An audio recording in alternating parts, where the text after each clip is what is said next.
Antique Alley on Kapi'olani Boulevard will be forced to close its doors if its owners do not find an affordable shop to house the mounds of collectibles and cultural artifacts.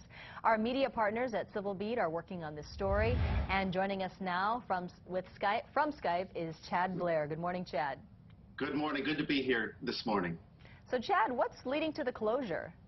Well, unexpectedly, the owners of Antique Alley received a 30-day eviction notice, and I can tell you patrons of the store are mourning the loss of what they call a center of cultural preservation. The goal is to try and sell as many of the items as they can by the end of the month, but this is a terrible loss for a lot of folks. If you've ever been to the store, it's full of vintage Hawaiiana.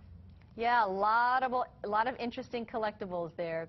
Chad, Oahu Democrats held their convention on Saturday, and Civil Beat was there. What can you tell us?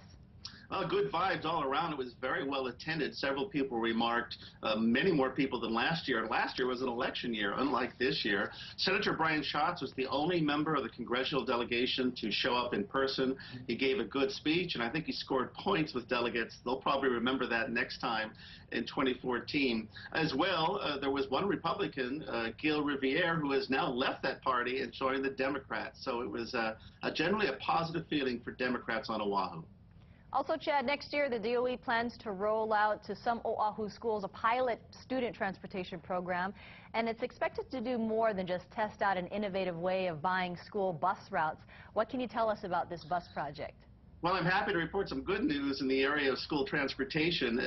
Rides for about 2,000 students who had suffered route cuts last year will be restored under this new plan. It's using a new software that relies on real-time data to fine-tune the program. If all goes well, they're going to roll this program out statewide beginning in 2015. And finally, Chad, you've got an article on how more states are approving gay marriage, but Hawaii has chosen to study it. Why is that? Well, lawmakers want to find out what the social, economic, and religious impacts of gay marriage would be on the state of Hawaii. But I tell you, it seems like the rest of the world is moving ahead on marriage equality. This week, it looks like Minnesota is going to become the 12th state to recognize gay marriage. Already 14 countries recognize it, including Canada and France. Well, if there's a controversial issue, lawmakers love to study it, don't they, Chad? That's exactly right. Form a task force. All right, Chad Blair from Civil Beat, thanks for joining us. Thank you this morning. And you can find the complete stories that we just discussed on civilbeat.com.